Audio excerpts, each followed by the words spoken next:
Welcome to another episode of MyattJazz. I'm Renee Myatt, your host, and today I am so excited to have with me the pianist Cyrus Chestnut. He is a soulful man, a quiet man, but when he sits in front of that piano, boy, is there an explosion. So today we're going to hear from him about his life, his music, and why he says that when he sits at a piano, it is worship and expression. So welcome, Cyrus Chestnut. Thank you so much. I need to do one. Can I do one thing? Sure you can. I just thought about this here, and I need to silence this thing because I can see what's get. I can. We getting to something deep. and Right. We don't want that. No, we do not want you. I said, let me. And nice of you to remember. Let me catch this now before. That's like being at a play. You know, when they announce it, Right. everyone, please silence your phones. Yeah. All right. And then there's always one person who has not silenced their phone. Yes, there is. Yes, there is. Okay, now we can go ahead and get into it. Okay, excellent. So I wanted to, obviously I've done some research about you, and there is an album that you did called My Father's Hands. Yes. Dedicated to your father, McDonald. Yes. He was a postal worker and a church organist. Church pianist. He actually did play organ too, you know. Okay. Yes, he did. Okay. And so, as I understand it, he clearly had a profound presence in your life. Yes, he did. And so when he passed away, which was actually recent, May 25th, 2021? It was May 20. May 20th? May 20. Yeah, 5/20/21. That's a date that I will always remember as long as I live. Yes. And he was 85. That's correct. And this was, at that time, it was during COVID. Yes. So tell me about this man, McDonald, and what he gave you. Oh, wow. His life was a testimony. Really? Why do you say that? His life was just a testimony of service, of how he did everything he could to serve. Okay. A devout Christian man he was, and he would always say all he is doing his best is to serve the Lord. He would serve others. He was big in Christian education. Most of his life he taught Sunday school. He in Bible study. Went to many conferences, and he was always about studying. And yes, he loved music. He loved music, and so he taught himself how to play the piano. Did he really? Yes. Wow. Not a lesson, no one taught him. He ordered some books and learned how to play the piano. Wow. And so this is how the story goes. Around somewhere between 2 and 3 years old, I got enough strength in my legs to climb up on the piano bench. Okay. And I tried to do what he did. Wow. And so here I am. And there you are pounding on the keys. And here I am some 60 years later, still trying to do what he did, so to speak. And he said this to me before he transitioned. He said, "Son, I could have left you an inheritance, but he felt if he got me the music, that I'd be okay." Wow. And yes, for me that is very profound. Right. So, you could take away my bank account. You could take away any possessions I might have, but as long as the gift of me, as long as there's music, I'm going to be okay. Right. And you call it a gift that you have. Is that right? Yes. And so, meaning that at 2-3 years old, you're climbing up on a piano. Yeah, I'm climbing up there. I'm just trying. Well, let me go back a little bit further. I'm just a little more. As I was taking the journey to get here for real. Yes. My mom sang, and my father would play. Okay. And a lot of times, what would happen is she would be singing, and he would be playing. So even when I was in the womb, I was hearing music. Is that so? Yeah. Wow. Now they say that actually works. So and when as I officially got here, my father would often put me in the bassinet, sit me right beside the piano, and start playing. And no matter whatever he would say, I would just get quiet. I would get quiet, and then after a while, go to sleep. Wow.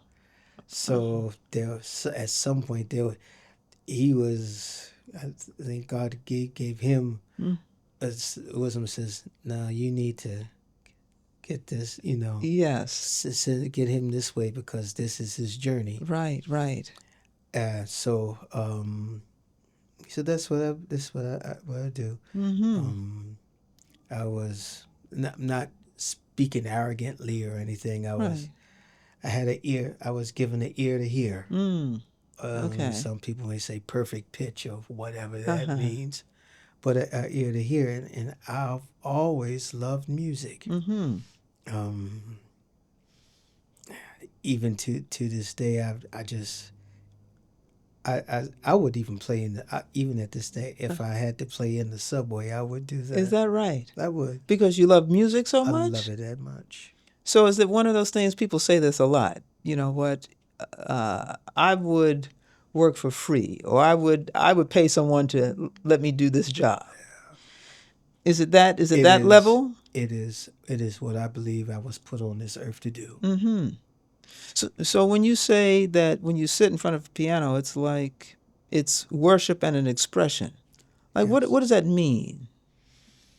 Well, I often say that it is my desire to send people away feeling better than when they arrive. Okay. I also like to hopefully be a conduit of blessing. Now that's interesting. And so as the music comes to me and through me, Okay. it's not about me getting any accolades. It's about that sound and that spirit coming through me, being able to reach someone else and be a blessing to them. Wow. And so have you seen the music? I mean, was there a point in your life, I guess maybe from the very beginning, that you saw that it was having that kind of a positive impact on the audience? Well, Renee, I'm grateful. I don't really focus on that. Okay. Let's say I'm grateful that people enjoy what I do. Okay. But I don't know. Well, maybe the question is, maybe that wasn't the right question. Maybe the question is, people come up to you obviously afterwards, Yes. and they say something. Yes, It's how it moved them. They enjoy what they do. I mean, Right. There have been instances of where people say, I didn't feel good, but thank you for playing. Right. I feel so much better. Yes. And because of that, then that's my pay. Okay. That's my pay. I got it. That's I my got pay. it. And then it's like, I am grateful that I had been positioned Okay. to be able to be that conduit of blessing. I see. To help soothe a person or to change their where they are emotionally. Okay. You know, Sure. someone might have had a bad day, and so if they heard a sound to kind of take some of that pressure off. Right. If someone is feeling down, hopefully if they hear a sound to lift them up, then hey, Okay. I'm all for that. And even something maybe this might be a little bit far-fetched, but one who might have been an abuser or something like that, Okay. and come and after that, maybe that person will go, and rather than go back to what it is, like maybe the sound of what comes through me, Okay. able to start to remove that hold Okay. Okay. on that person. So maybe it won't have to feel as if, oh, I'm going to do this. Like, I'll Okay. just chill Something out. is lifted Yes. from them. Yes. So Absolutely. I see. So That's my purpose. I got it. It sounds like when you're talking, I'm thinking it sounds like what a minister would do, like almost like a laying on of hands or something. It's I guess you're trying to send the if you will the congregation away feeling better than when they came in. sending out some musical good news. Yes, yes. Using the vehicle of quarter notes, eighth notes, sixteenths, quarter notes, eighth notes, triplets, Oh, okay. 16th notes, and everything in between. Okay, I see. And then obviously you obviously strike me as a humble man. So whatever accolades you get, it's not you.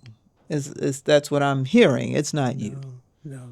You're almost like a messenger. Yeah, I'm grateful. I'm grateful, but as I said earlier, it's not about me, and it never can be about me. It's Okay. about it's about the one who sends the sound through me. Okay. Now that's interesting. The So one. the one who sends the sound through you. So let's say you're age 6. So that's why read about you. At age 6, you're sitting at the Calvary Star Baptist Church, Right. and you're playing. Right. At that tender age, are you thinking, I'm just a conduit? Or are you thinking At that? 6 years Yeah. That may be a little too precocious. Yeah. Yeah. I've always enjoyed playing music. Okay. I've always enjoyed playing the piano. I've had bouts with the alto saxophone. What do you mean? You say bouts? Oh, in terms of you playing? Yes. I've actually picked up an alto saxophone to play at one time. When I was in the 4th grade, I wanted to play acoustic bass, but I was down here, and that bass was way up there. Yes. So that wasn't. I wanted to play tenor saxophone, but that didn't happen. So I ended up playing flute. Okay. I was in high school. I played trombone and baritone horn. I played baritone horn in the concert band, and I marched with the with trombone. Oh, I see. Okay. My very first professional gig was playing drums. Really? At a middle school dance.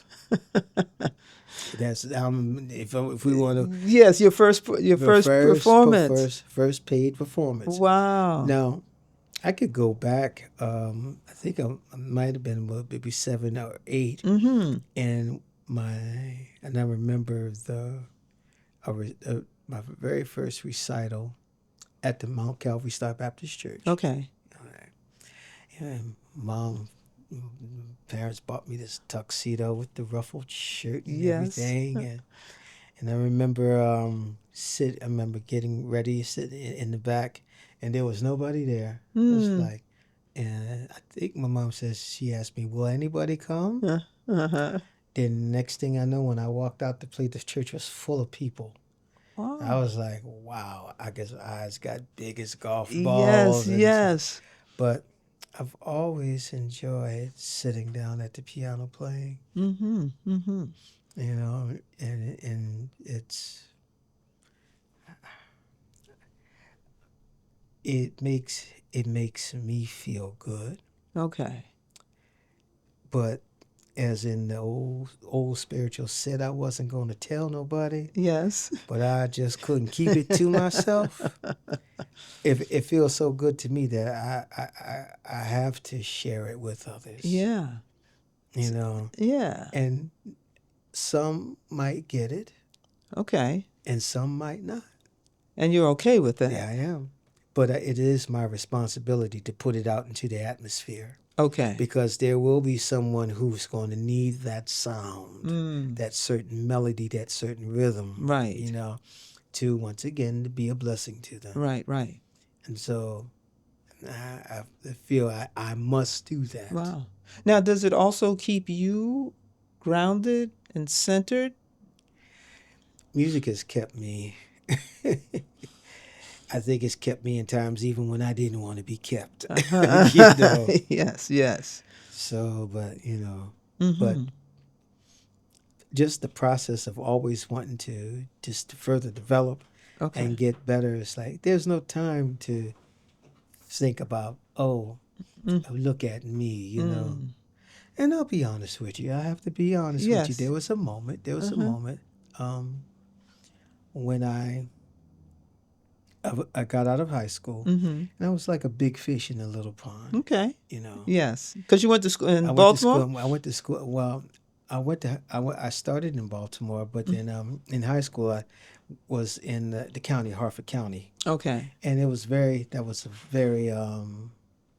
was an ordained time, I guess I could say, Okay. because there was a man by the name of Michael Pastelak who heard me play and asked me to play in the jazz band. Okay. Okay. And had he not asked me, we probably would not have been talking here. Is that so? Yeah. Wow. He saw something. Yeah, you know. And once again, it's just just this journey. Yes. And so I go to school in Boston, Berklee College of Music. Oh, sure. Mm-hmm. And my thought is like, well, I might not be the actual top dog, but I'm going to be in the, I'm going to be in the top in the top runners. This is your thought process now. Yeah. Okay. Uh-huh. And so here's the mistake. I was, yeah, you the cat, man, you the cat, and I'm like, getting a little swagger. Yes. But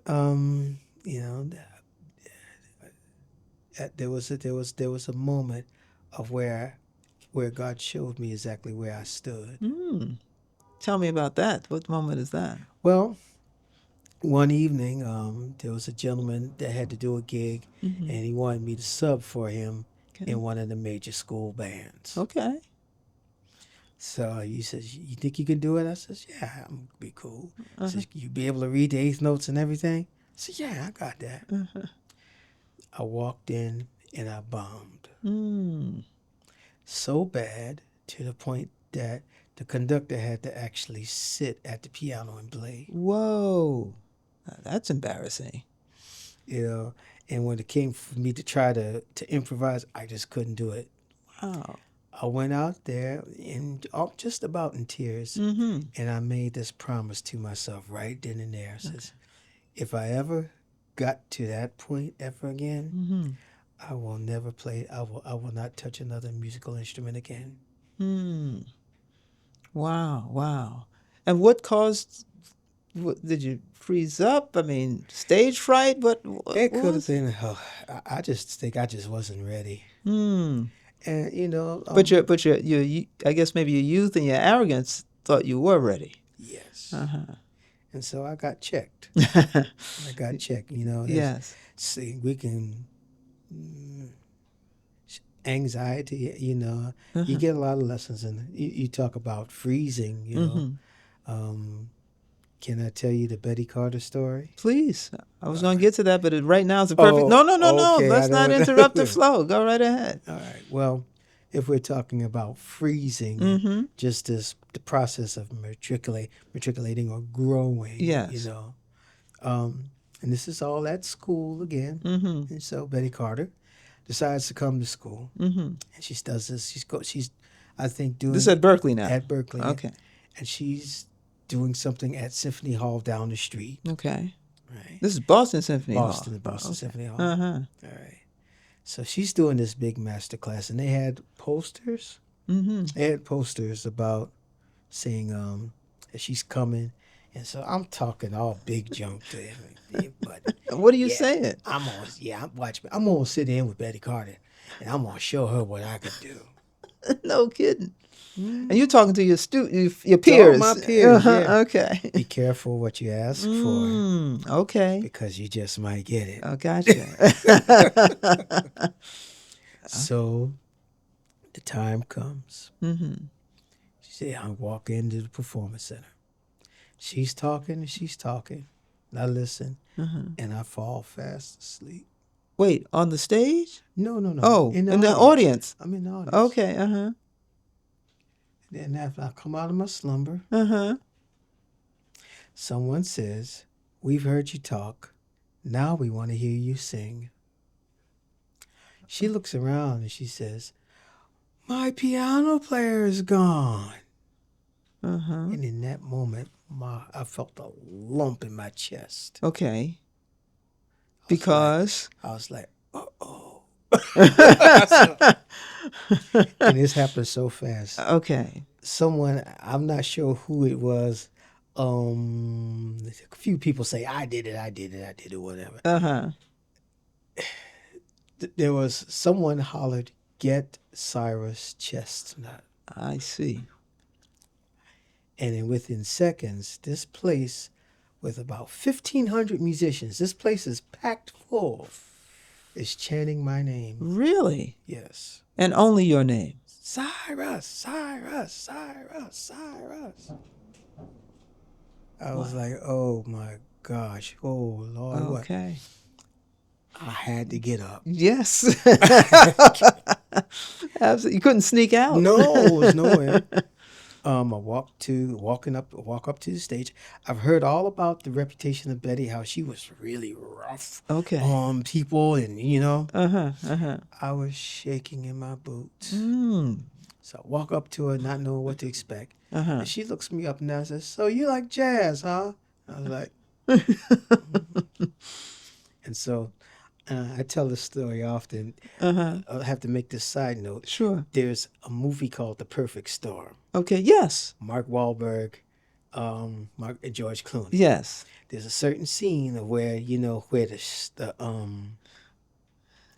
they're fighting through the storm, and then there's a moment when everything subsides. Okay. And the sun seems to come out. Mark Wahlberg's character speaks to the Cap, George Clooney. "Hey, Cap, I think we're going to make it." And George kind of looks, he says, "No, he's not going to let us out." And no sooner than he said that, the clouds got black, and then, okay, let's hold that hold that thought. Yes, right? Okay. All right. So I'm scared. And so she says, "Well, I guess we need to do something. You know Body and Soul? Let's do Body and Soul." Okay. "Oh, yeah, I know Body and Soul." That was the sun. That was the storm. Come on. I follow you. All right? So I walk over to the piano. I'm walking to the piano, right? Body and Soul in G. I said in D flat. Yeah, I got it. She changed the key. In G. Ooh. And that G cut through me just like Zorro with his Z. Yes. G. The clouds. Here comes the storm again. Whoa. So, and it's like, so I'm like, okay, all right. I froze. Okay. And you froze because you didn't know it in the key of G? I just froze. I mean, I've dealt with transposition before. Okay. But I got so nervous. I see. That all my skills of transposition and everything that I developed went down the street to have 2 slices of pizza and a Coke. Left me there by myself. Whoa. That's why a lot of times I always say, I got to make sure I got to make sure I find the piano player, because if the piano player don't show up, yes, Mr. Chestnut's in trouble. That's a good point. Okay. Right. So I'm walking to the piano. I'm trying to figure out what the first chord is, and I just can't hear it. I can't hear it. Betty even sings me what the chord is. She's trying to help. She's trying to help me. I'm just, I got to a point of where it was do or die. Okay. Either I fight through this, or I take my hands up and walk away. Okay. And I said, I'll be doggone in front of 1,500 of my peers. I'm going to do this here. Okay. So I had to fight through it. And what are you doing? I mean, instinct. Okay. I actually played the song in the key of C. Okay. And somehow we kind of figured out a way of how to get it, make it through. Okay. And I always say that I think the angels, the musical angels, came down and confounded the ears of all those musicians because they had to know I wasn't playing the right changes. Yes, got you. I made it through. Okay. Made it through. All right. When I got finished, everybody's up on their feet hollering. Really? Yes. And I'm looking like, wait a minute, y'all didn't know I played this thing in the wrong key? So I said, okay, I guess I got to go back to Betty. She's going to let me have it. And she was singing, right? Yeah, I was not in the right key. And so I said, let me go back and say thank you and apologize. Yes. I went to her, I said, excuse me, Miss Carter. She ran, she came, and she put her arms around me and gave me a big hug. Says, you were wonderful. So I was like, well, wait a minute. Something here isn't right. I was the guy on campus. Yes. Oh, I had the Midas that I just had to touch at that time. Right. And I'm still in my mind, what in the world was the first chord? Right. What's the first chord? Oh, you're a wonderful old man. I had to walk away from campus because my dormitory was maybe about 4 blocks away. Okay. And when I got a block away from the dormitory, transposition and everything, it came to done finished their 2 slices of pizza and the Coke and came back. Look at that. And I realized what the first chord was. Wow. And so like, oh man. So instead of going into the dormitory, I immediately turned back around and I went back to the piano and played the song in the key. Really? But wait, people have left by then, no? Yeah, but I had to do it for myself. I see. And I made a promise to myself.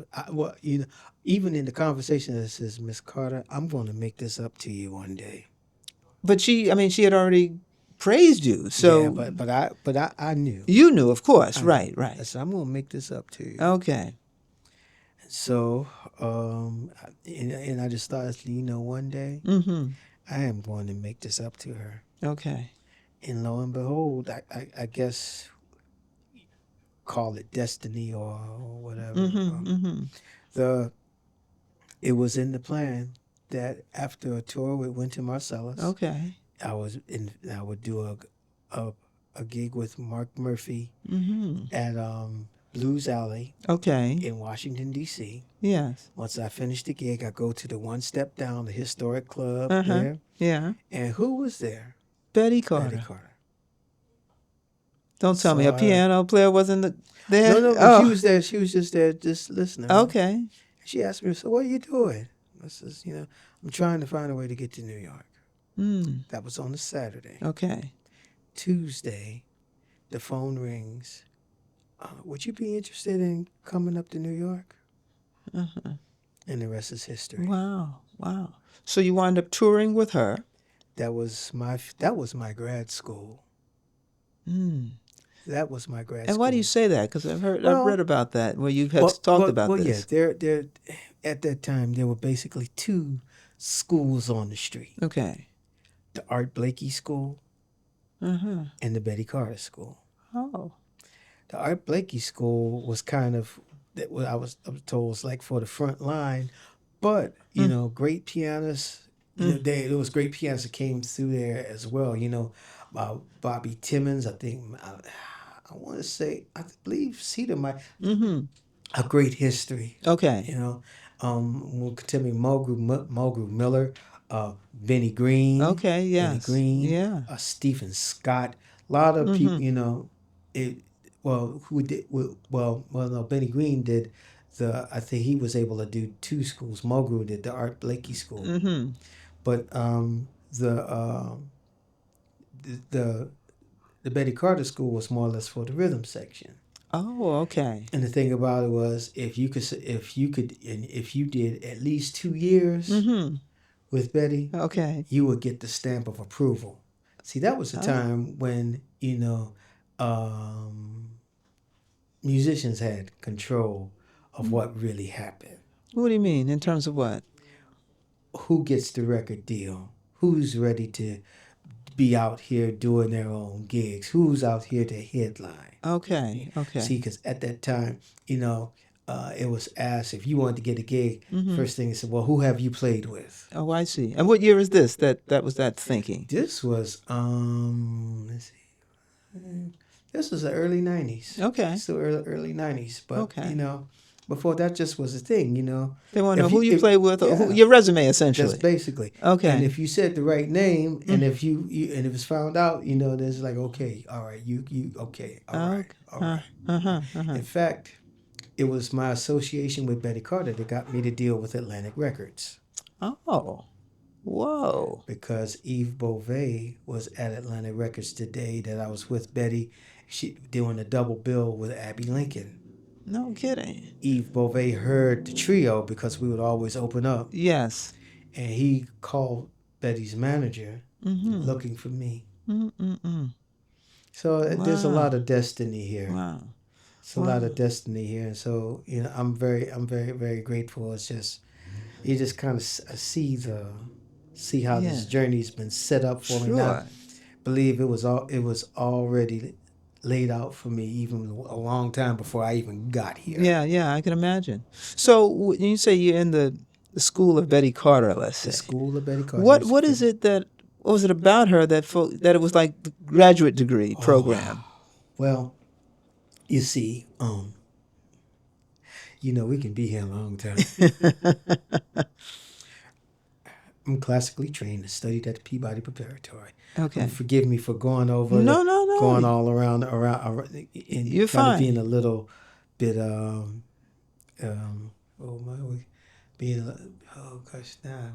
a minute, why can't I think? Oh gosh, the word is right on the tip of my tongue. Okay. But you went to the Peabody School. Anyway, it'll come to me. Yeah. I went to the Peabody and classically trained, so understand music from the European concept. Okay. Point of view. But it was when I started. I got on this. I studied at Berkeley, and it was still more of the jazz idiom from a little more of a theoretical European tinge. Okay. Well, I have to back up a little bit here. Guys, what's the word when the hard drives? You got files all over the place. It's not everything is all over the place. I mean, oh, gosh, it's gonna come. It'll to come me. back to It'll you. come Yeah, to me. yeah. Forgive me. That's okay. Well, a gentleman by the name of Charlie Peaker Okay. gave me my first real book. He would come over to my house. And he was the one that started teaching me jazz tunes, jazz standards. Okay. He was a vibraphonist. He would play vibes, and I would play piano.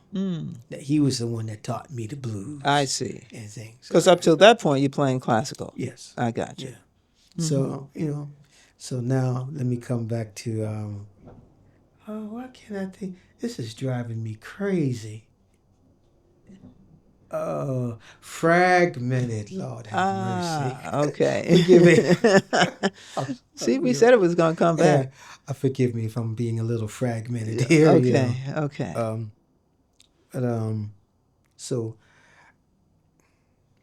I go through the school, and I mean, even there was times I was working with folks, but it wasn't until I got with John Hendricks I really started to see the music from learning it from the street. Okay. And you say from the street. The street. As opposed to what? The University of the Streets. I see. As opposed to a formal Yes. education, Yeah, I guess. Because, see, on the street, they're not talking about a mixolydian mode. Okay. They're not talking about a blues scale or a minor pentatonic, or, Okay. all of that. Right. They're talking about the blues. Bro, you don't know the blues. You need to learn the blues. I see. Right. That's the concept of the blues. Uh-huh. Man, you don't know where one is. That was thing. You need to know where one is. Is he swinging? I don't know. We got to see if he is, But, did I know how to get to the quote unquote concept of the feel good. Mm. The feel good, I would like to say, the academic term is the point where rhythm, melody, and harmony align Okay. to become one. Okay. The You feel know, good. the feel good. The feel good.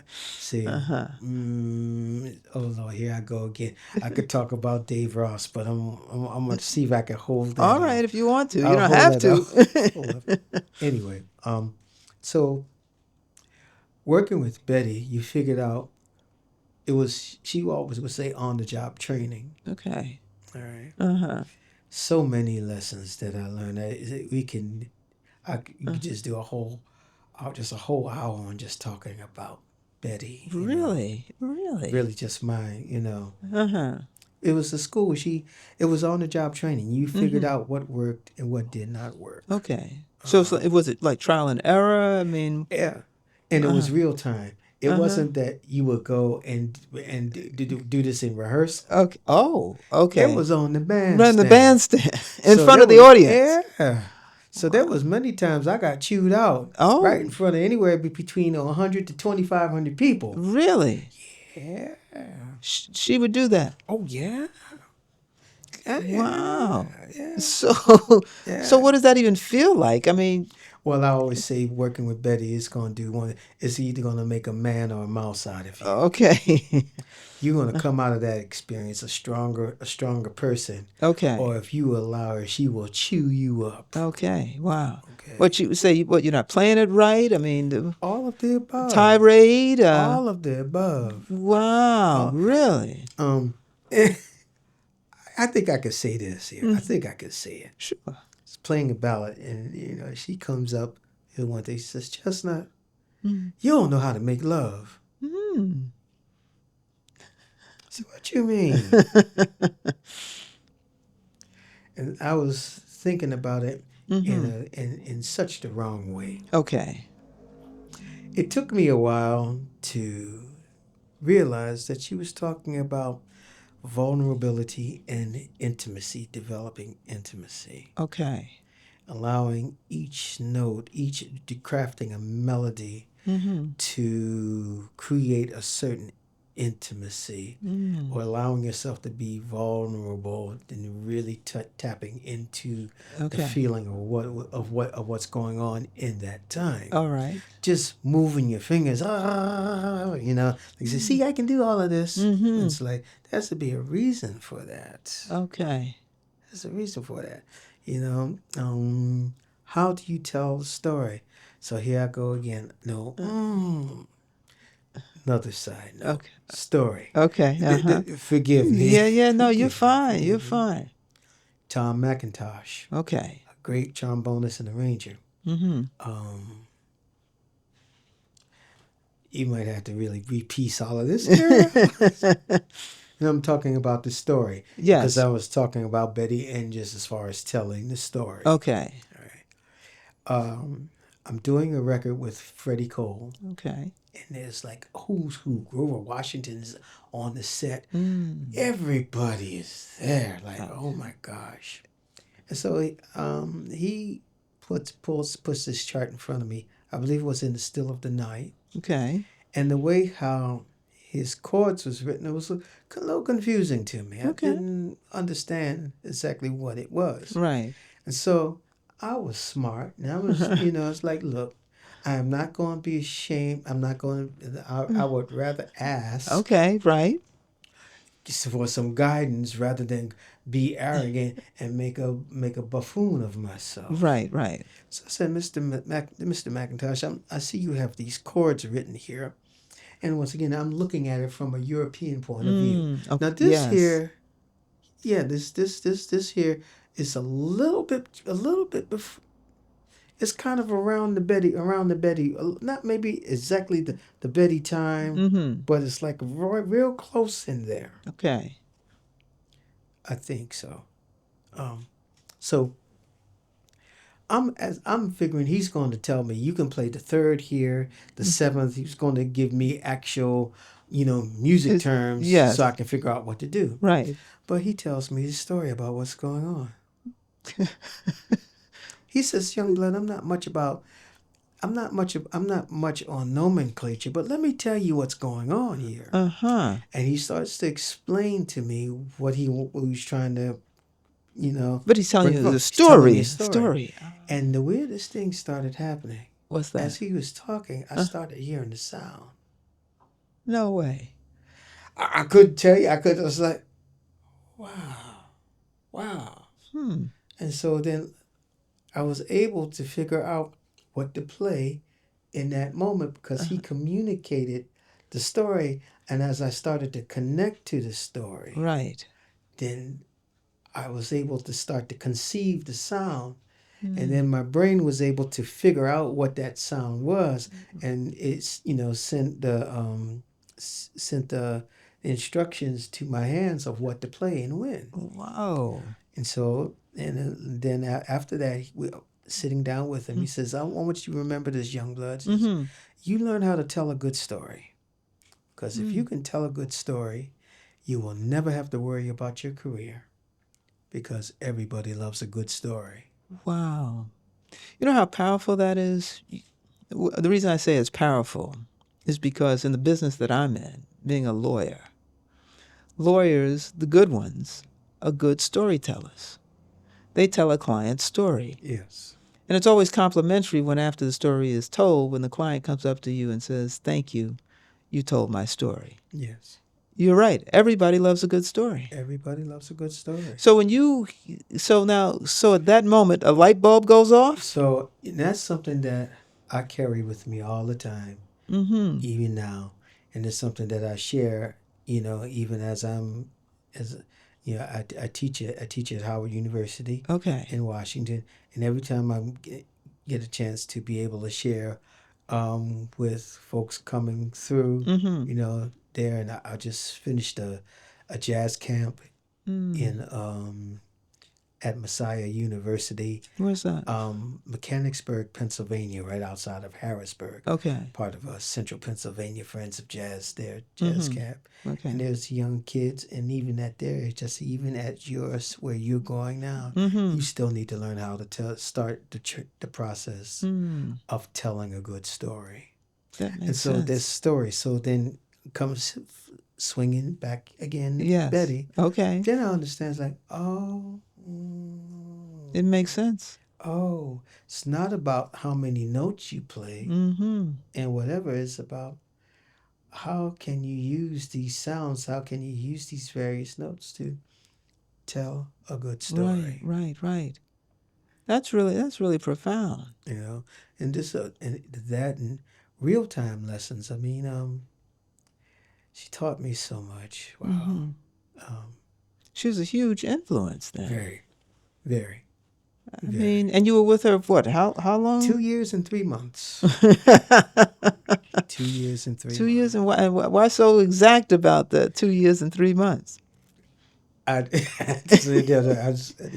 did my 2 that I was supposed to do, but I guess it was just at the time where it was just time to make that move, and she knew it too. She knew it too. Because I was to talk to her. I said, I want you to talk. I want you to let me talk. I need to. Let's go. It was in Chicago. I said, can we go to lunch? She says, you don't have to take me to lunch. She says, I know you got to get out of here. She said, just remember, it's cold out there, chicken. Ooh, wow. So you were the one leaving the coop, so to speak. She knew it was time. But she knew it was time. She knew it was time. Yeah.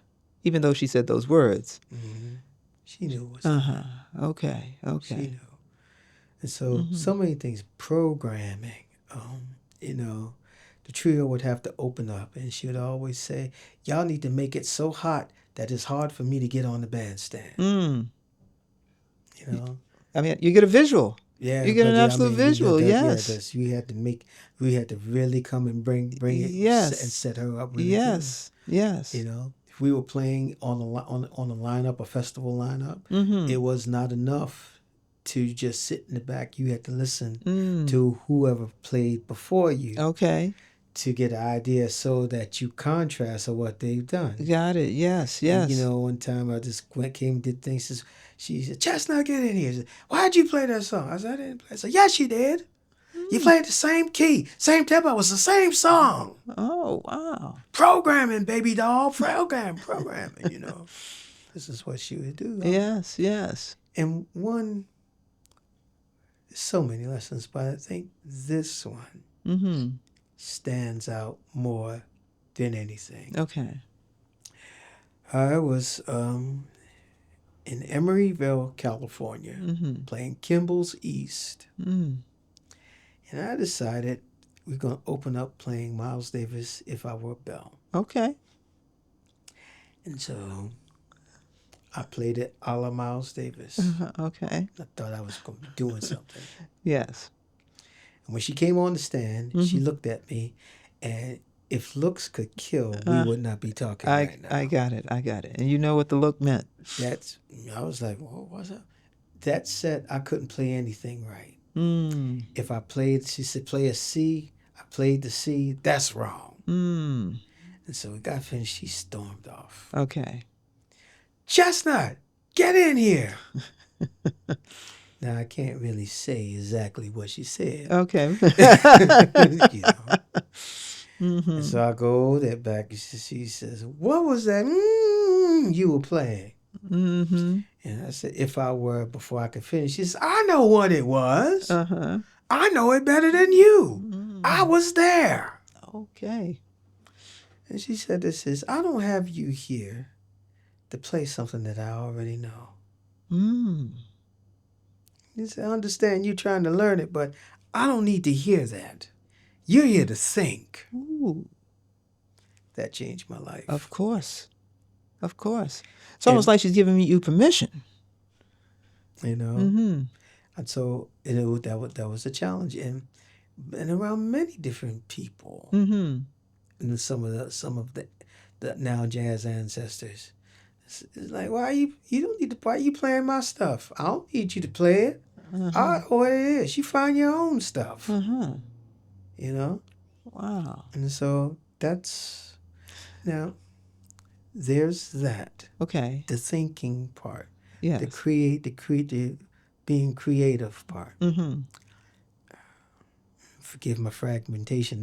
But in all, it's all a talk about the same. It's connected. I'm talking about. I have to back up again, back to Peabody, the Peabody Preparatory. Okay. Where we were studying Gregorian chants and various different periods of music. But what we had to do is when we studied Gregorian chants, our assignment was to write our own Gregorian chants. Oh, really? When we studied the period of the Baroque, it was our assignment to write something Baroque. Okay. So from an early age, I see. I was always put into this mode of thinking and creating. Yes. You know, whether I was writing something on a piece of paper or just, playing it right off the top of my head. So you didn't think you could do that with Betty Carter, or? I don't know. I thought I was doing something hip, but she's just like, no. Right. And that really changed my life. And so and even to this day, if I'm playing, and I either feel like some needles on the back of my neck, that's kind of like the spirit of Betty, like saying, "You ain't thinking, right? Oh. Why are you going on automatic?" Okay, okay. And you have to always be true to where the spirit of the music goes. At a certain point, your instinct knows where it's like, okay, this is enough. Right, I see. Well, let me ask you this.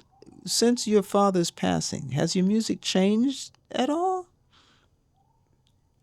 I would like to say music is always evolving. Okay. I would hope so. It is not my desire to play the same way. Okay. There's maybe certain things that are in the DNA that kind of, that will kind of be like the sound will be able, one could tell, what my sound is, but okay. I want to develop.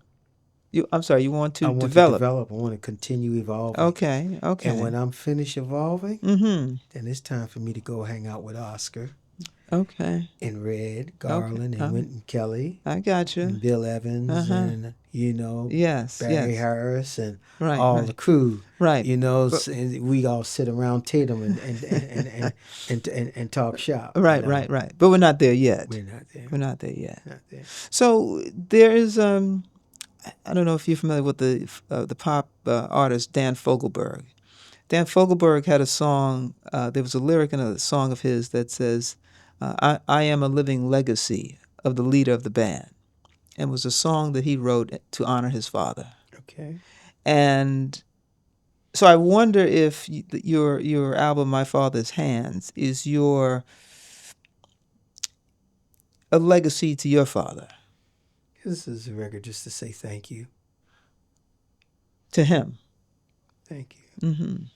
Let folks know, because it's like, as I think I wrote in the notes, even now I could sit and look at my hands, and I see his hands. Is that so? See his hands. That's interesting. Yeah.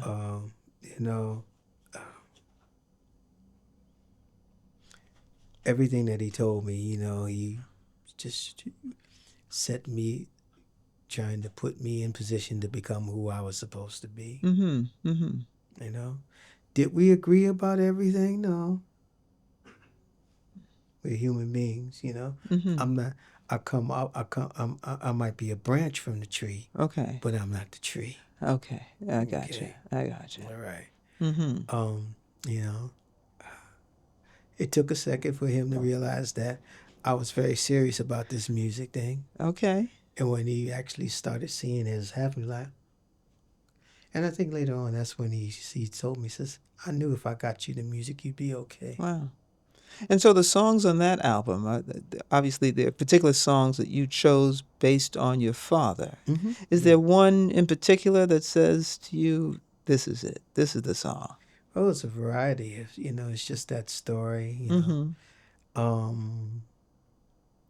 Thinking about my father, just think about you, Dad. I believe that's the way it is. Mm-hmm. It's a certain rhythm. And, he loved peach trees, apple trees. He had, Mm-hmm. he planted a lot of peach trees, had kind of like an orchard. Okay. Where,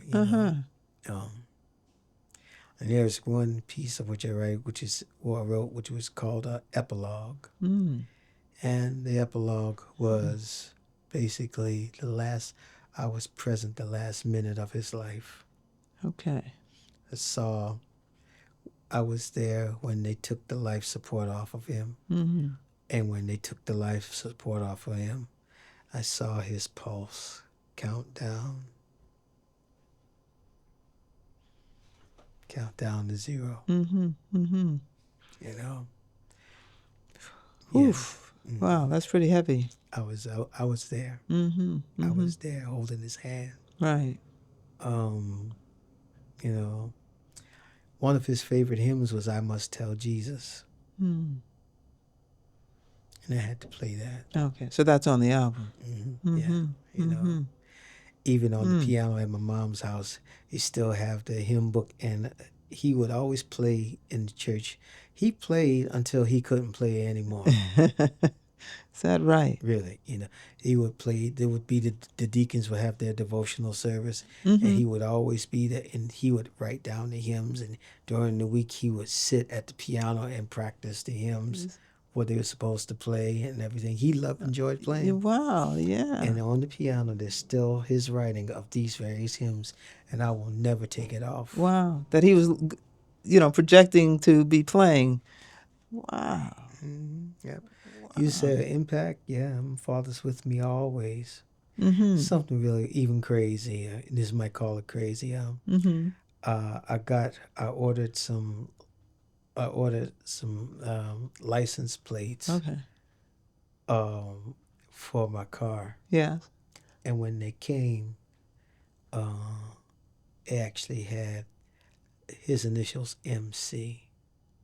I didn't ask for that. Uh-huh. I was like, so I vowed myself, no matter if I have to buy another car, You keeping those? I'm going to keep those plates for as long, yeah. Wow. Now, you tell me if you agree with this statement, which is, I have heard you play. I heard you play on the Jazz Cruise many years ago now. Yeah, that was a couple moons ago. Yes. Couple moons, yes. But I was blown away by you, by your playing, because it's like when you talk about having someone, you want people to feel something. Yes. So it's like you reach into a person's chest and grab their heart, and it's like you command them to feel. You want them to feel something. With that, Well, I've come to this ideology, if I could say the word ideology. mm-hmm. Sometimes I think one person would think they want music is they think music always is supposed to come from the brain. Okay.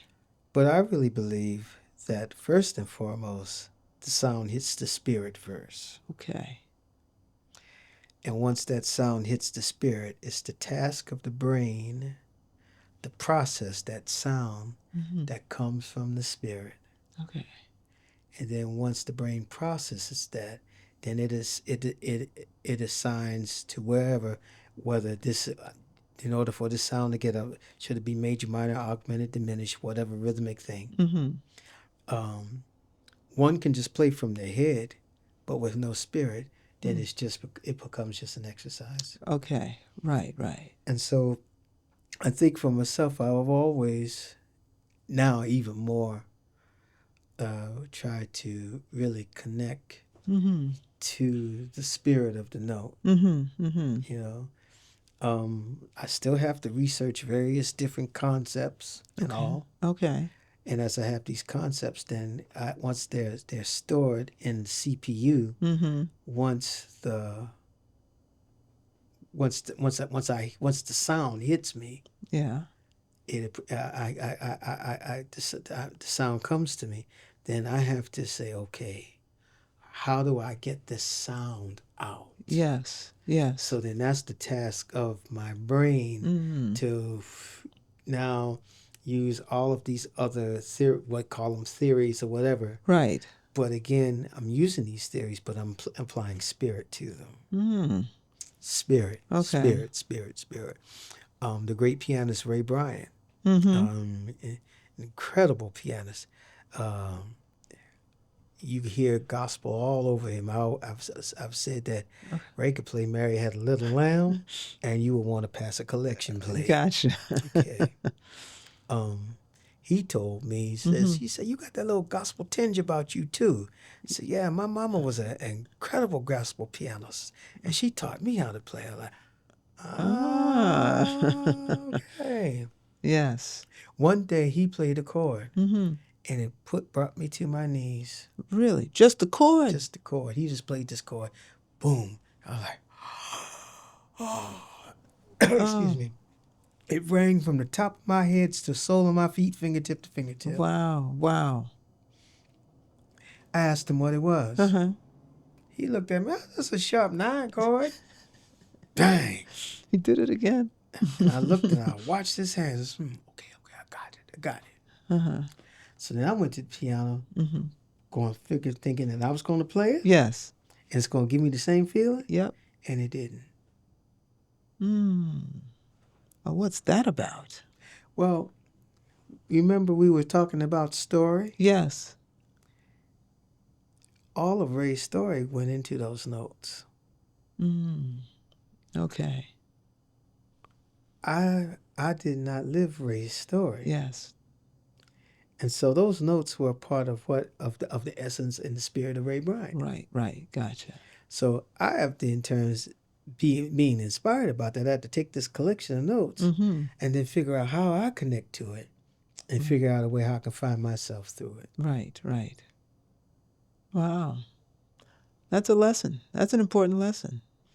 Again, and if you think about it, just finding yourself. Betty Carter, again, jazz is about finding out who you are. Yes, right. Figuring out who I am through these various things. I study various different great musicians. Right. Understand what try to get an idea of not of not only the notes they play, but their concept and sound. Right. Can I tell? I could mimic their story, but why tell their story? Right. It's all they've already told it. There you go. Right. That makes sense. Right. I still have my own story to tell. That's right. And your story's not over. That's right. So you've got still more stories in you. So I'm set. So the journey is I got to figure out how to tell my story. Yes. And tell it to the best of my ability. You know. Well, you developed something, correct me if I'm wrong, called, I guess it's called sacred jazz, where there's an infusion, my word, not somebody else's, but of the jazz, gospel, classical, and I've even heard it called jazz mass. I don't know. I guess everyone will put some type of nomenclature, you know. Well, I was curious as to how it emerged. Well, I have to go back to the Cornerstone Baptist Church in Brooklyn. Oh, sure. Dr. Harry Starks Wright. He always talked about Jesus and the disciples having hot rolls and butter. Okay. Of which I actually wrote a piece called Wright's Rolls and Butter. Nice. Anyway. One day at the Cornerstone Church, they were honoring this gentleman who was in the school system. Okay. And I think he retired and he must have done some great things or whatever. And they cited all of his accolades. You know, I've listened to Hank Jones playing Lord, I Want to Be a Christian off of Tiptoe Tip Dance. Okay. All right. But this gentleman, you know, after they said all these great things about him, they wanted him, and they presented him with all of these awards. They wanted him to say something. Okay. And he said, well, my brothers and sisters, I'm not a person of many words, but if it would be all right with you, may I just simply sit down and play something for you? Okay. And he played the hymn, It Is Well With My Soul. And once again, it was one of these life-changing moments. All right.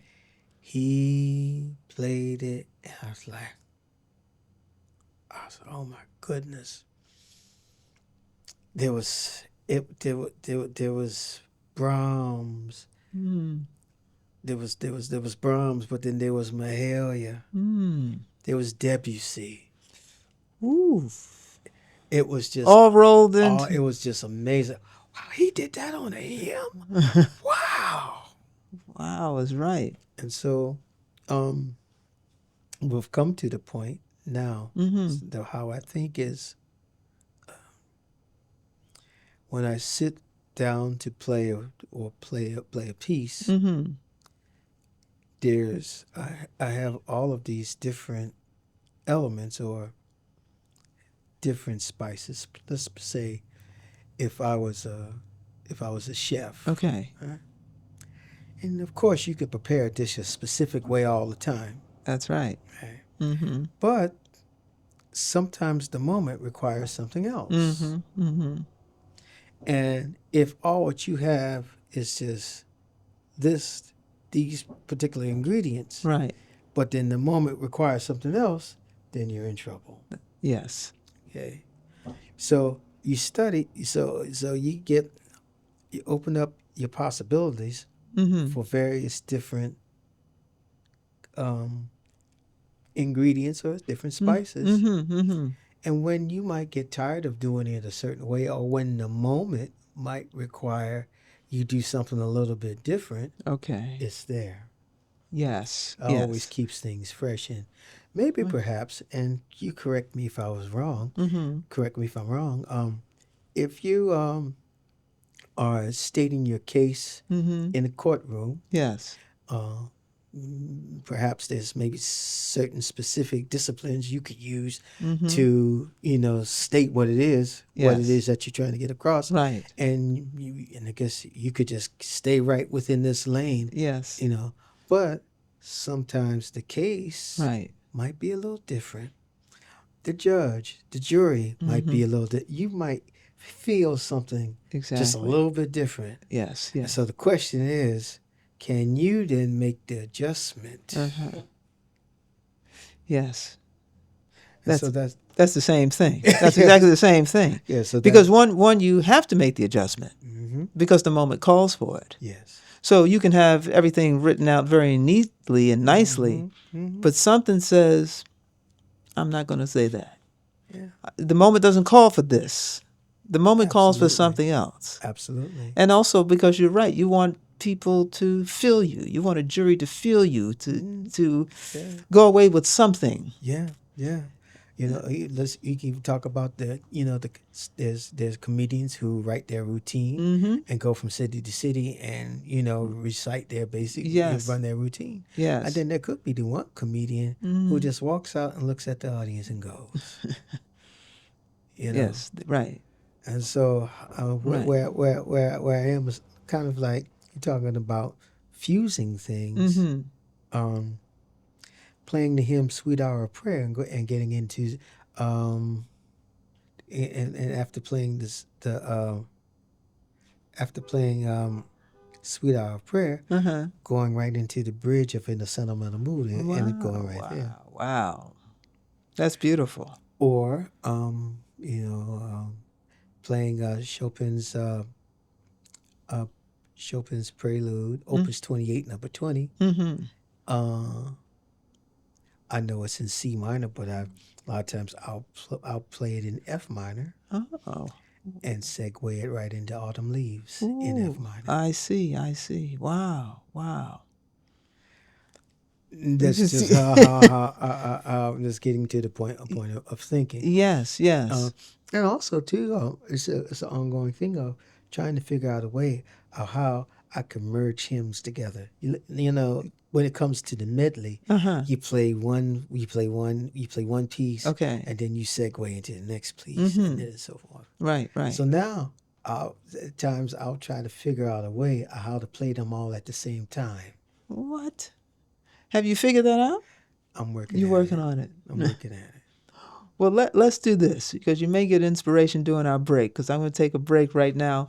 Tell the audience to hang in there with us as we take about 5 or 10 minute break. Don't go away. But listen, in the meantime, please remember to like and subscribe because as I always say, that's a wonderful way to support this channel. We'll be back with more to finish up with Cyrus Chestnut. Welcome back to MyattJazz. We took a little break, so I'm glad you have returned to continue the conversation with Cyrus Chestnut. I hope during the interim that you were able to like and subscribe to support this channel. So I wanted to pick up with Cyrus. So I know that you are, at least I've read, that you are practicing Christian. Yes. And so what I'm curious about is how does your faith combine with your music? Well, my faith, my love of God, my love for Jesus is in my DNA. And so I have to spread that good news wherever I go. Okay. It's not just about just being in church. It's like wherever I go, that it's with me. Because it's an actual belief. It's Yes. not just a matter of church. It's just an actual belief. Yeah, it's just who I am. Right. It's who I am. So I like a lot of folks will say, "Oh, you only can play a hymn in church, really?" Excuse me. No. But play a hymn at the Village Vanguard. Okay. Play a hymn at Smoke Jazz Club. Well, that's interesting you said because that was my next question. Is there a spiritual intention when you play a secular gig? Yeah, I mean, who I am is who I am. All right. And so I'm not going to hold off, push back something. At a certain point, if I feel the need to play a hymn, and that's what I'm going to do. Okay. And I don't, it's not. It's just the sound that comes out of me. And you know, um, try. There's one thing of you can memorize scripture, Mm-hmm. but you can live scripture too. Yes. Yes. So it's my hope to be able to let people see the light that shines through me, Mm-hmm. Okay. and see what I believe in real time by what I do and what I say, what I do, more or less what I say, Uh-huh. because sometimes you can say a whole bunch of stuff, Right, right. You're just not doing that. So That's yeah, walking the talk, essentially. yeah, Yes, yeah. yes. So yeah, Uh-huh. it doesn't. I am who I am, Okay. and that's in my DNA, Mm. and I'm not, and I'm not ashamed to Mm-hmm. display it wherever. Okay, You okay. know, Yes. it's just who I am, for the, I guess, quote unquote, the Jew or the Gentile, Uh-huh, uh-huh. whatever. Yes. But again, forgive me for being redundant, but it's just simply This is it's who you are. who I am, Uh-huh. and so it doesn't matter where I am. Mm-hmm. Mm-hmm. It doesn't matter, and you'd be surprised. Be surprised. Some of the greatest jazz musicians, they'll come to me and says, "Now you know you gotta play a hymn for me." I said, "Okay." Is that right? Yes. They know it's in your DNA. Yeah, and they want to hear it. They want to hear it. I remember at Hank Jones Memorial at the Abyssinian Church. Mm-hmm. Of course, Barry Harris was playing and ended out with "What a Friend We Have in Jesus," Okay, yes. and I was like, "Wow!" Uh-huh, uh-huh, uh-huh. So I think there's certain things that just are in the core, Mm-hmm. and the question is, how willing are you to be able to share yourself? Mm-hmm. Got it. Now, are you a minister? No. No. Uh-huh. No. Ever thought about it? The piano takes my time. That's your ministry. We call it that. Yeah, yeah, yeah. Yes. Now, I want to move to, there was, I guess, a reviewer of some of your music, apparently a fan, says that he, meaning you, he uses silence in his music, not just the notes. What does that mean to you as an artist? The space I occupy is important. But the space that I don't occupy is equally as important. Now, explain the space you don't occupy. Well, I'll go to Bobby Hutcherson. Okay. Sometimes when you put a sound out into the atmosphere, you have to allow time for it to be processed. Okay. Okay. All right. You got to allow time for ADSR, attack, decay, sustain, and release to happen. Okay. You have to give time for a person to react and take in what it is you're sending out, and also to give you a chance to think about what you've done and figure out where else to go. So, how do you do that within your music? I'm not sure the exact story. I think it was with Train and Miles. Train was trying to figure out I don't know how to do what I do, and Miles just made the statement, "Take the horn out your mouth," So I will use the analogy of the Cosby Show, Okay. where there was the young lady, the fast talker, Yes. Uh-huh. and they would ask a question and she would go, and next thing she would be ratting out, Uh-huh. So if I would just play a whole battery of notes, the first few minutes one might say, "Wow, that's great," but after a while, I was like, "What is this? Okay. Is it really a part of the story?" Just as we talk, we have to sometimes pause, whether it's a comma or a period, to allow that thought to get out before you start again. Right, right. Run-on sentences are dangerous. Run-on musical phrases are dangerous. Ah, okay. So I heard you say that in a master class you were teaching.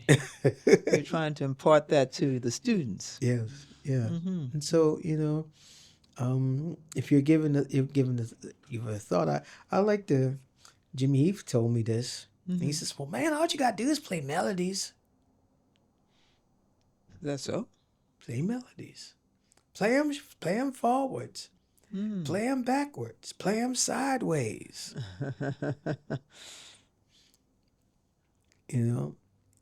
Sometimes if you fill the atmosphere up with so much density, this is Bobby Hutcherson, how does one really get a chance to really hear and process what you've done? Or when do you get the time to think about what you're supposed to do? So sometimes that space is very important. And important meaning it's intentional. Creating the space is intentional. Yes. Now, I understand you did an Elvis record? You have to tell me about that. That's a water cooler topic. Well, Elvis. It all started from a session I did with this Chinese vocalist by the name of Beiju. Okay. And in the session, she decided to do Love Me Tender. Okay. And it was a light bulb moment for me. So she playing Love Me Tender. And I was like, well, wait a minute. Has there been any jazz renditions of stuff that Elvis did? And so then I said, start doing research. And my intention of doing this record was not just trying to recreate or reimagine Elvis, but go a step further into where Elvis got it from. Blues and gospel? Yes. Where did he go to check this stuff out and say, I like this.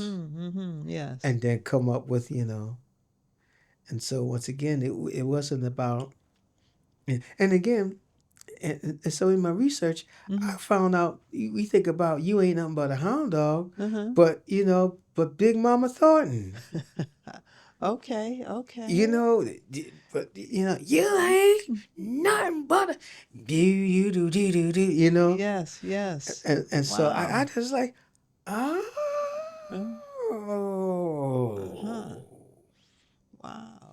So I'm going with this.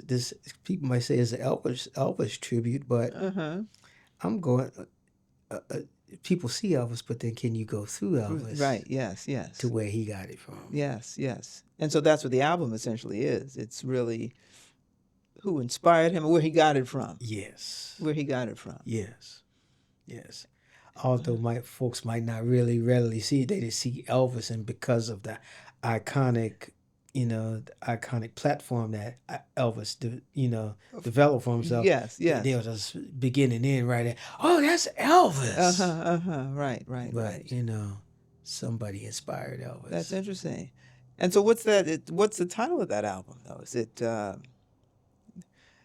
the marketing create the Elvis album or the Elvis record? It was me. It was you. Okay. I can't. Like I said, I want to do a reimagine of some of the stuff that Elvis did. Okay. I have to. I should know all the titles to my records. I just can't think of it now. There's so many of them. There may be a reason. Maybe a reason. I don't know. I don't think it's tribute to Elvis. I don't know. Okay, that's all right. But it's easier to remember the Elvis album, so to speak. Elvis record. But record. But you giving us the kind of the backstory and what the songs actually mean and the purpose behind those songs. Which is let's see. I Can't Help Falling in Love with You. Did it all a slow jam. Slow jam? Yeah. Really? Yeah. Huh. What does that sound like? You know what a slow jam is. I do know what a slow jam is.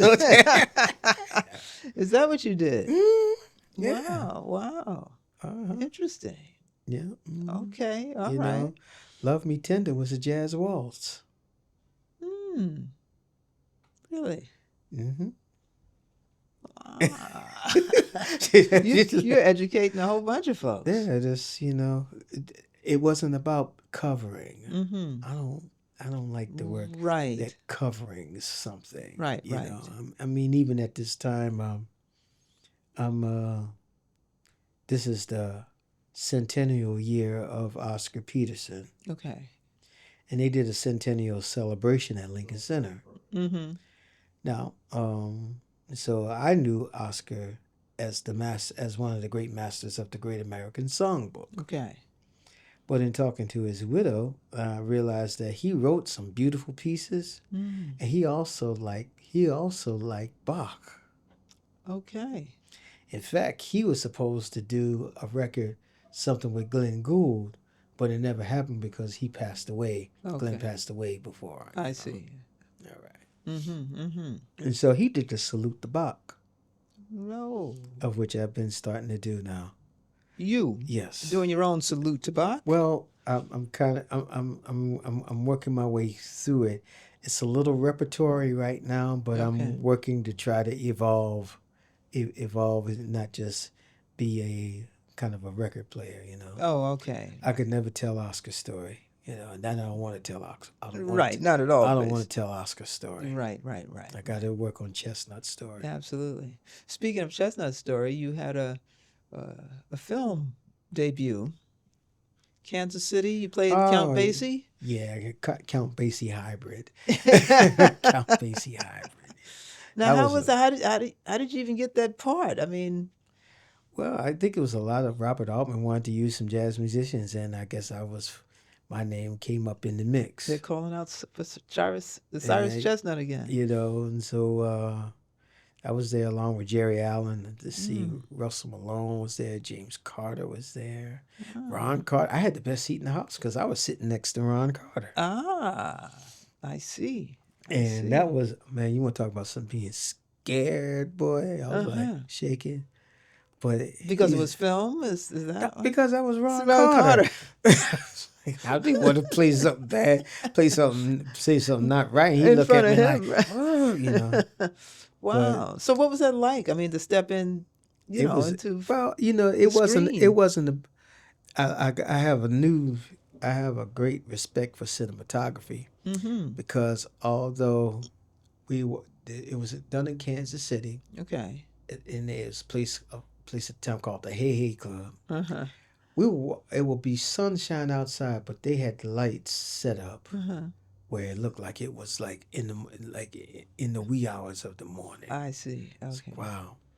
It was a little bit funny because everything we did was live. Yes. As the scene was done, we were playing live. Okay. It wasn't, so. And there were times that they would miss some type of lighting cues. Well, can y'all do that again? And we just look at them cross-eyed like, are you serious? But it was a great experience. Yeah? It was a great experience. Wow. So any more film credits that I should know about? Not as of yet. Not as of yet. Okay. We shall see. All right. Now, you did was it a tribute to Charles Schultz? Oh, the Peanuts record. Yeah. That was. How'd you get that? In his 50th year, he was. It was actually that was the part when he was getting ready to shut down the Peanuts comic strip. Oh, okay. And so at that time, Atlantic gotten the okay from gotten the okay to be able to do something like this. And so once again, my connection to Charles Schultz and Charlie Brown was, I always say that there's a little bit of Charlie Brown in everybody. And and from a young kid on the CBS network, yes, they would always have this conga. I think it was a conga motif. And then you hear do do dee boo bee do goo goo goo goo goo and so forth. Uh-huh. I love Peanuts. Okay. I love the story of Charlie Brown. I wanted him to kick Lucy's football. You did. Yeah, I wanted him to strike the side out.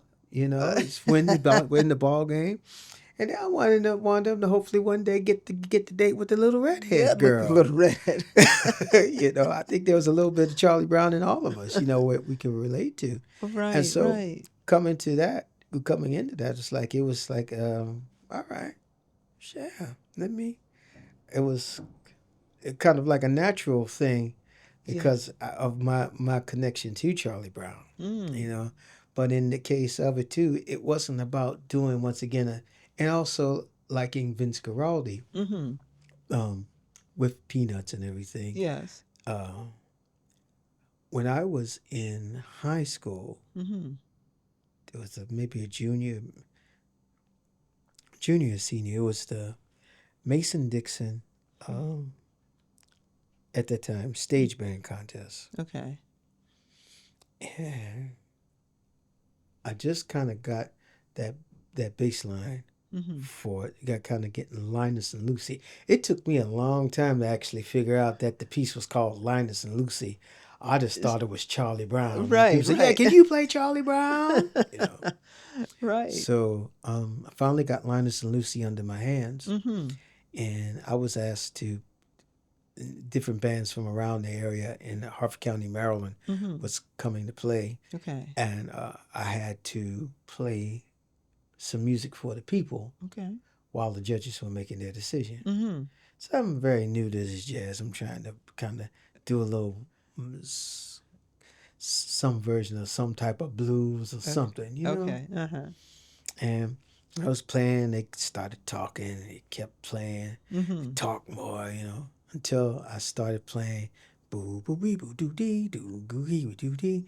And I tell the story all the time. It was the epitome of an E.F. Hutton commercial. Is that right? It got quiet? Oh my goodness, it got so quiet, a penny refused to drop. And so once I finished playing it, through all my high school days, I was known as the guy who could play Charlie Brown. Wow. Look at that. So that was that whole that connection. And so when I got that opportunity to do that, it's like, yeah. But again, it wasn't about covers. Okay. It wasn't about doing it just like Vince Guaraldi. Yes. I had to find a way to, just to state it from my own point of view. And it was a real special record. Manhattan Transfer was a part of it.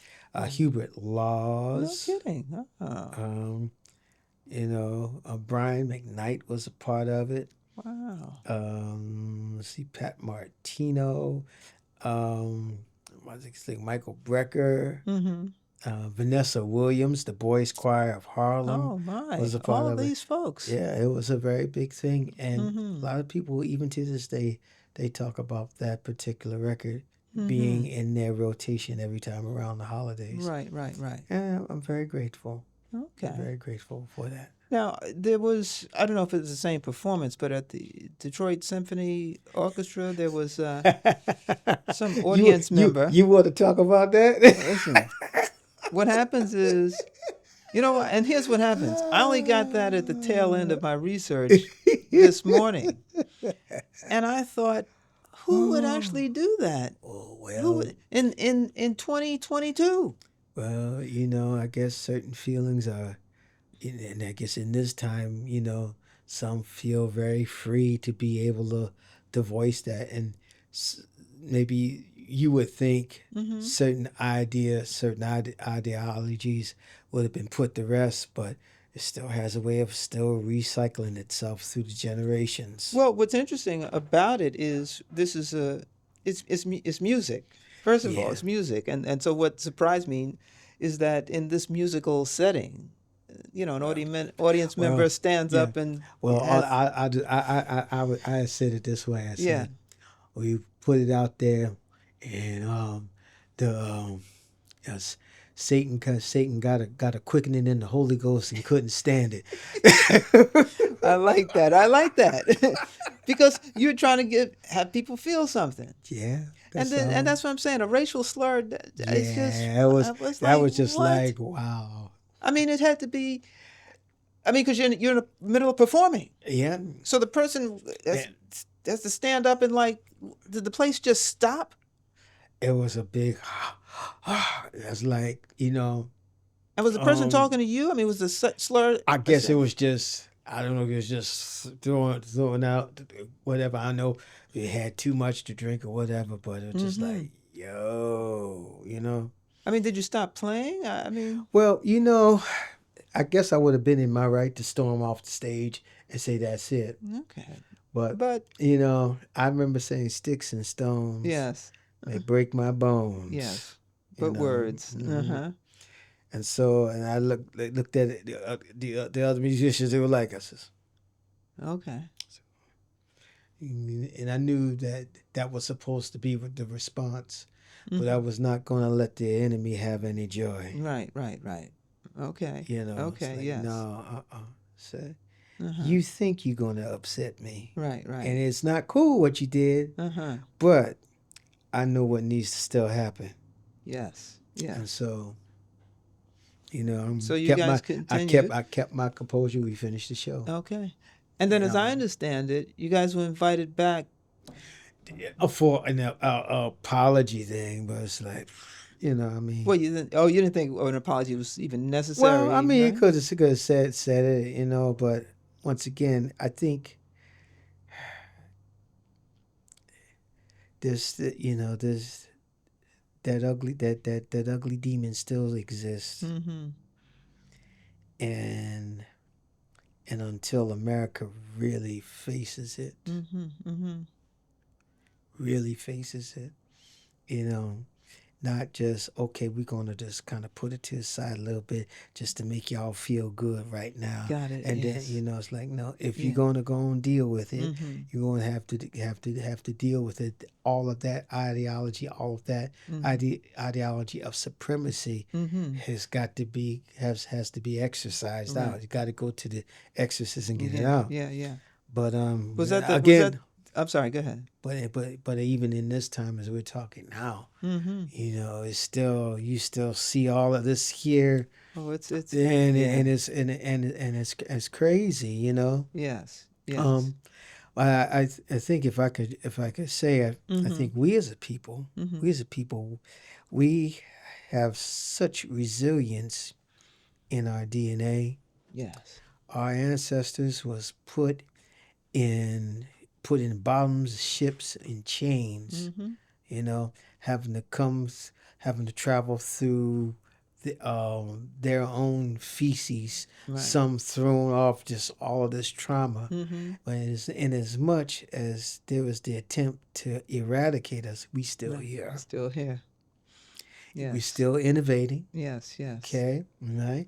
And I think once we, in one sense, it says charity begins at home. I think once we really collectively start thinking about putting a home together, just as history is provided, where there were certain areas in the United States where they were thriving communities. Correct.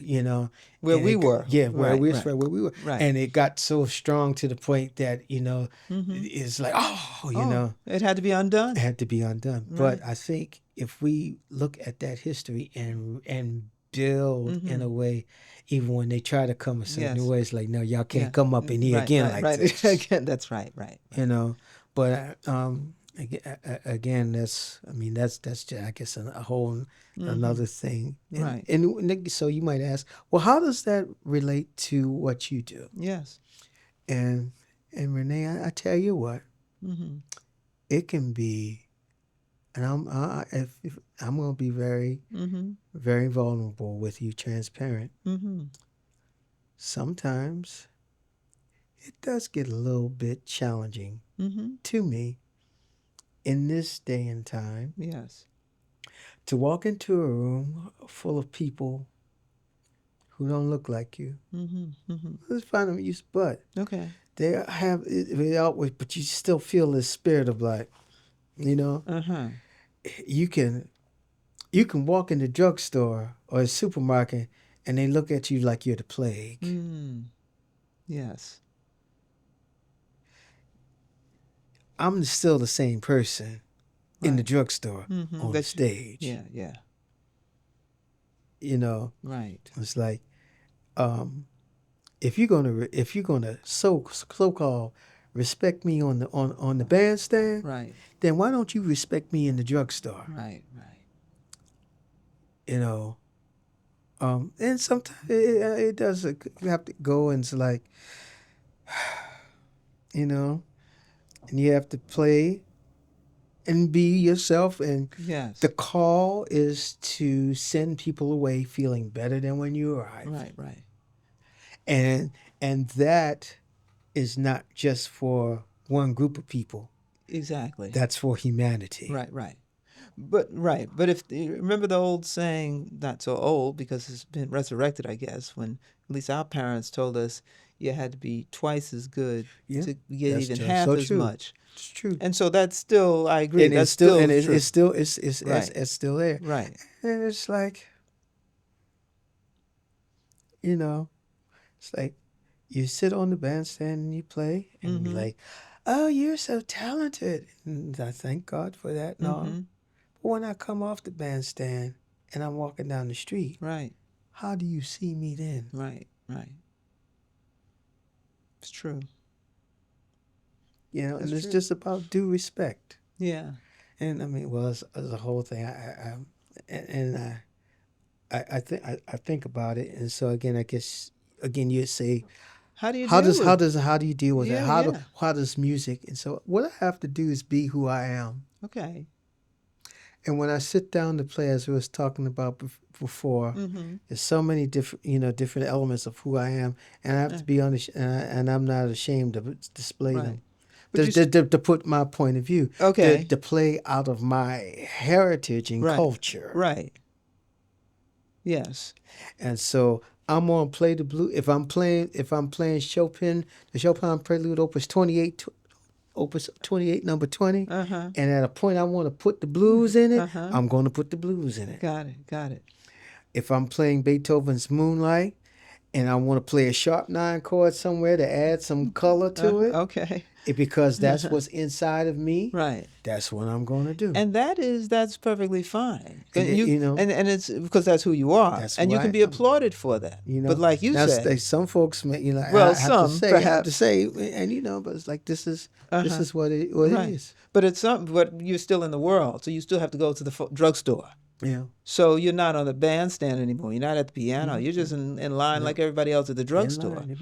And so again, people might have you stereotyped or whatever. I mean, even with like on what I'm wearing, right now, Yeah.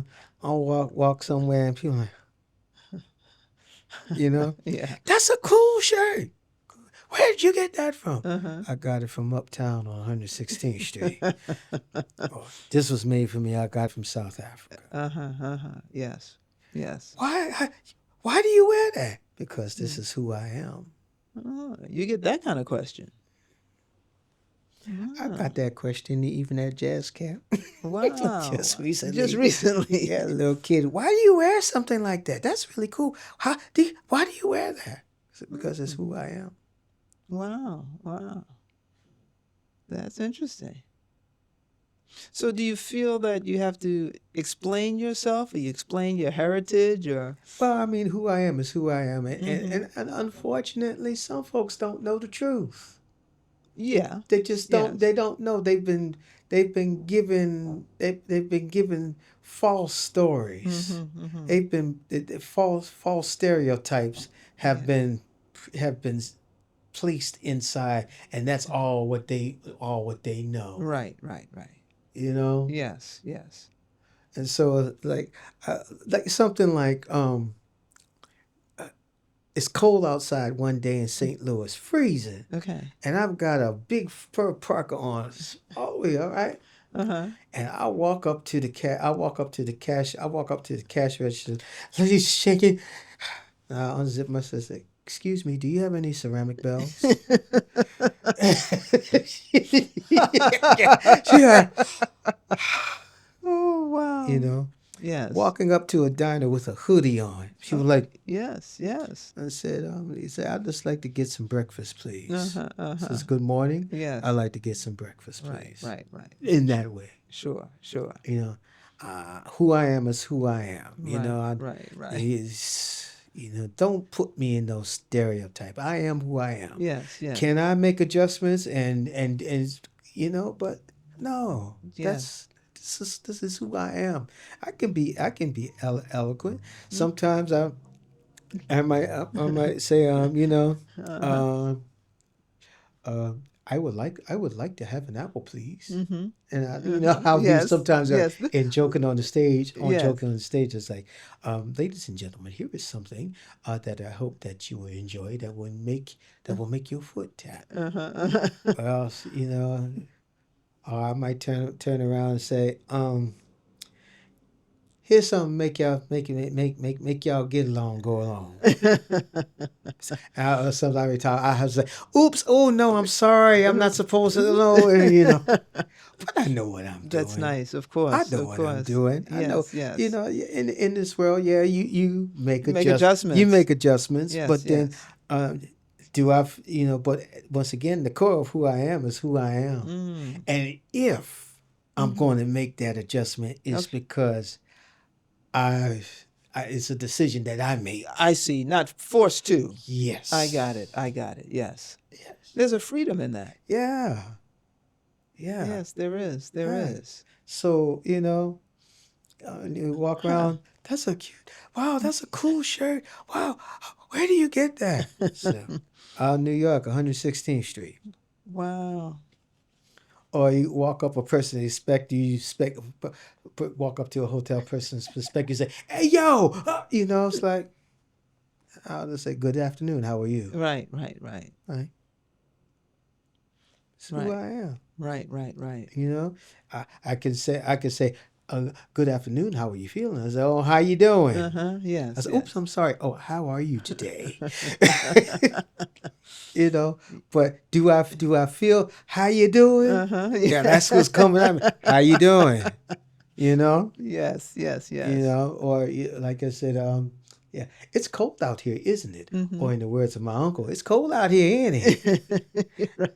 It's like, Yes, right. but it's just who I am. Yes. And again, going back to Betty Carter, jazz is about finding out who you are. Ah, yes. And so you see how it's all I do. tying in. I do.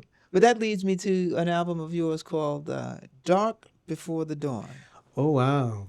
And that is about your experiences. I guess life or personal life experiences. Yeah, that I was more curious to know what those experiences were. Well, that was the second. Let me see. The Dark Before the Dawn should have been number 2 on Atlantic. Yes, Okay. it was. Okay. It was number 2 because then Earth Stories. Okay. And so, you know,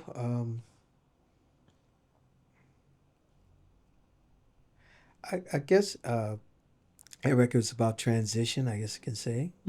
Transition how? Just moving musically from one place to the next. Okay. Always searching for working your way to the light. That journey.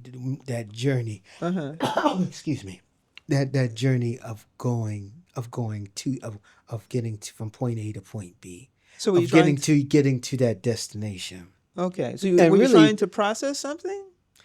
Actually, The Dark Before the Dawn is the title of one of the pieces. Oh, okay. So it was just kind of one of those okay. like, okay, you know. Right. You're going to use the song. I just use the song as, okay. you know, I don't know. I guess I have to sit down and look at the titles and once again think about it. But there's a certain subject matter with every record, you know. You know, Revelation is like coming out. Right. You know, Dark Before the Dawn, moving Earth Stories, stories of my time on this earth. Right. Okay. You know, Soul food. That Yeah. That I saw the album cover for that. That is, I love the album cover because your both hands are suspended in midair like you're playing a piano, and your head's kind of back. I don't know if your eyes are closed, but In the moment, wow, just in the moment, yeah. you And the know. lineup you have on that Soul Food Yeah, is that was unbelievable. that record. Ahmet Ertegun was a part of it. Who was? I'm sorry. Ahmet Ertegun, he was one of Ah, the founders of Atlantic. okay. He was actually the one who actually went as far as he was. When I got signed to Atlantic, it was actually him that decided that I should be on the record on the label. Ah, really? Because Yves Beauvais, one of the I would say A&R, one of the directors, he was the one that saw me at the bottom line with Betty Carter, and Okay. Yes. so he asked me to come to the office, and I had my little demos, and I did a little project from Okay. Japan, and I handed them the stuff and all. And because that was Betty once again, you need to have your little press pack together because Okay. you never know what's going to happen. Beautiful. That was that training. Yes. Yes. So I gave it to him, and then he took it to Ahmet, Mm. and Ahmet says, "Yeah, I want him." And Look there at was that. time he would tell me about how he would hang out, go up to his office. He would talk about how he would hang out with Oscar and all these great people, and then him and his brother Nesui Erdogan. Oh. They were like the original founders of Atlantic, Of Atlantic. Okay. Atlantic Records and all. Uh-huh. And so he was in the studio, and we called these people again. Well, it was a couple records. It was Soul Food because he came in, and there's a piece called Brother Hockey Hawk. Yes. And he said, we should have a little jam session there. Why don't you, get some cats and play. And so in the studio, we just came up with this.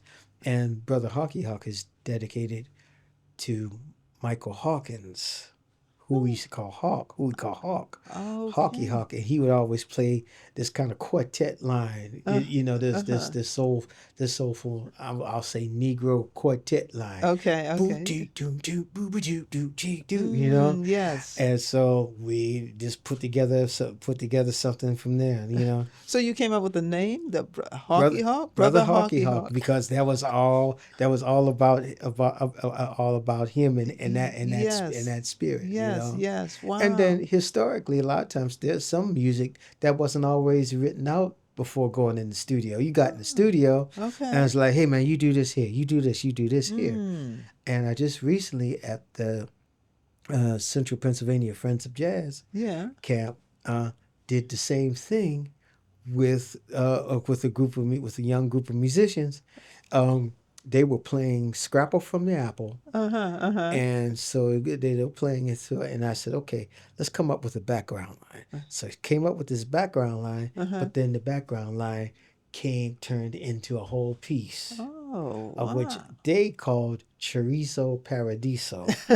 You have to ask them why they did that. Look at that. Look at that. And they did do soul food, but it was like we actually put the arrangement together in front right there. Certain things about the piece that was designed for that group right then and there. Look at that. So, they played it right there. And they played it right there. Look at that. And like somebody said, you have music to that? No.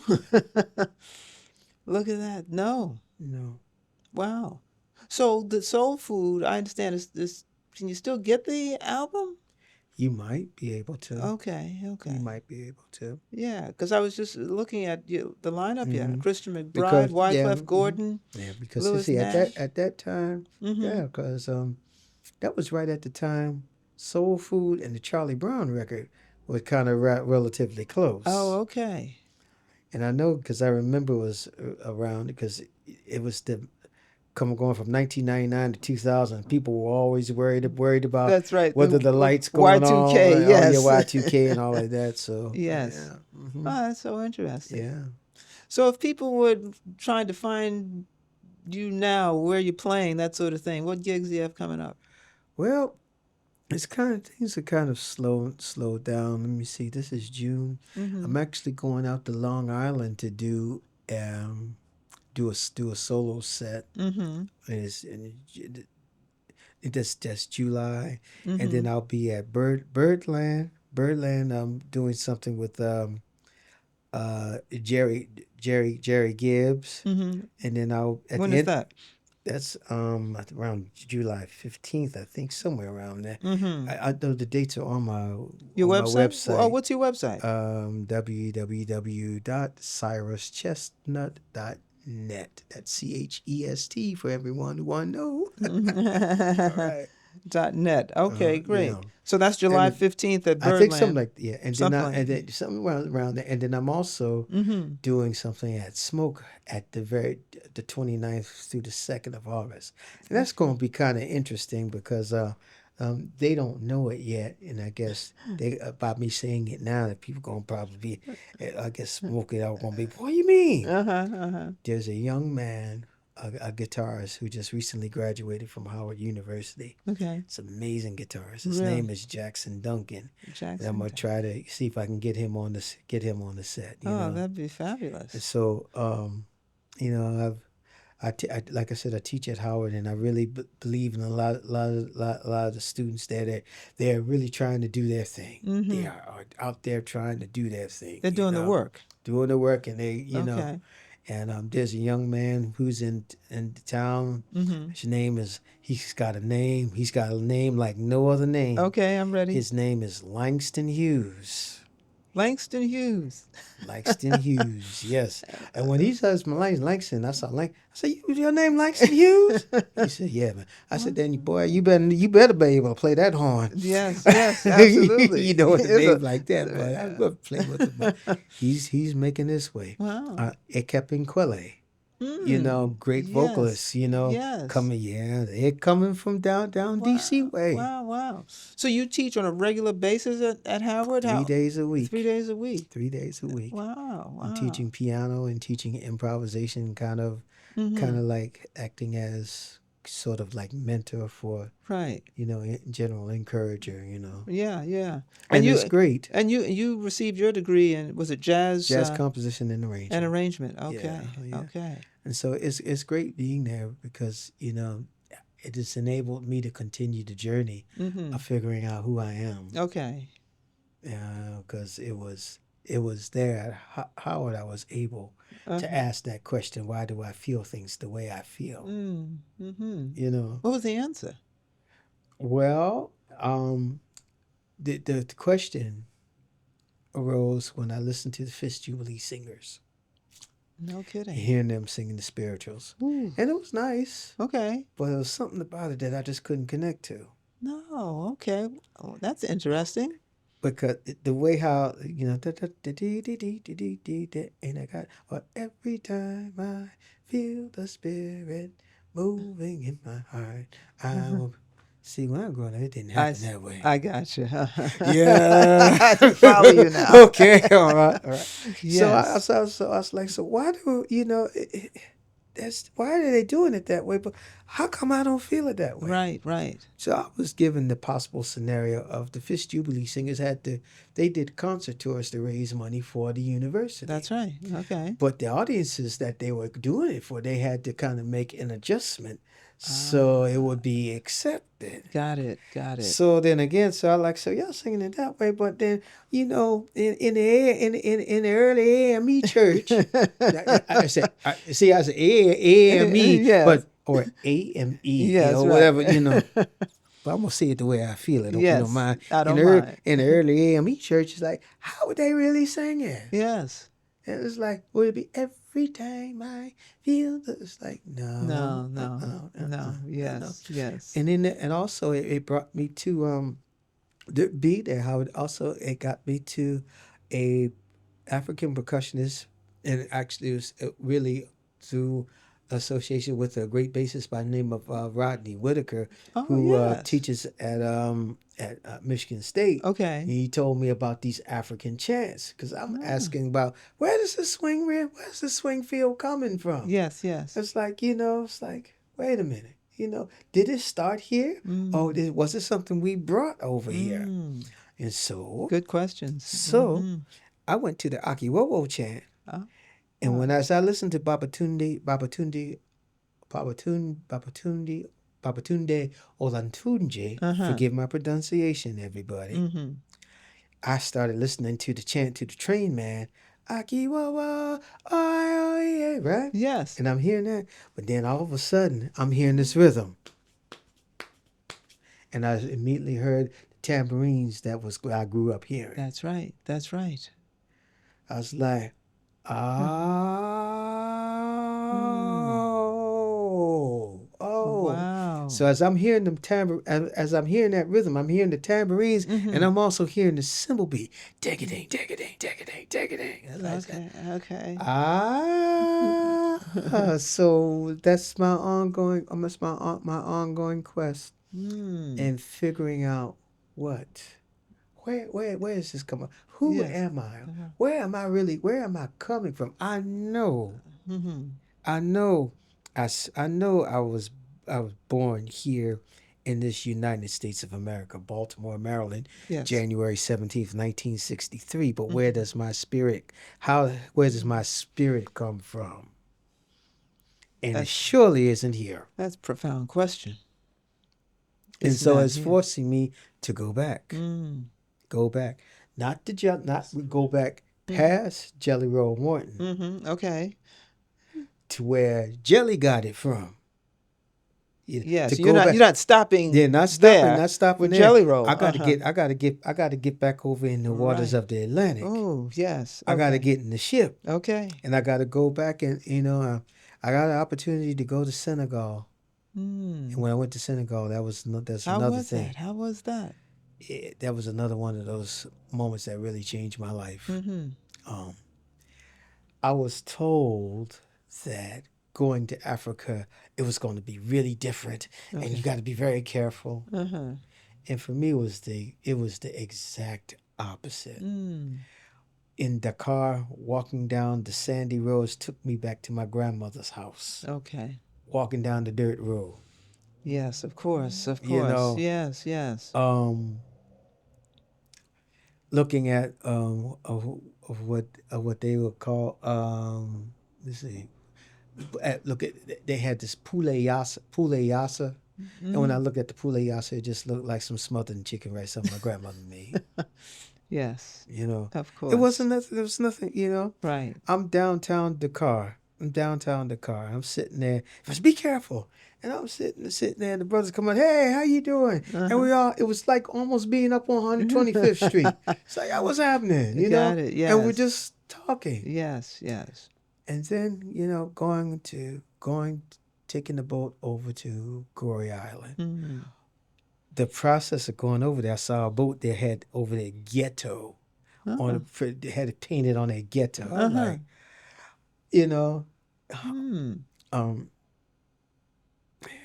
and seeing the door of no return.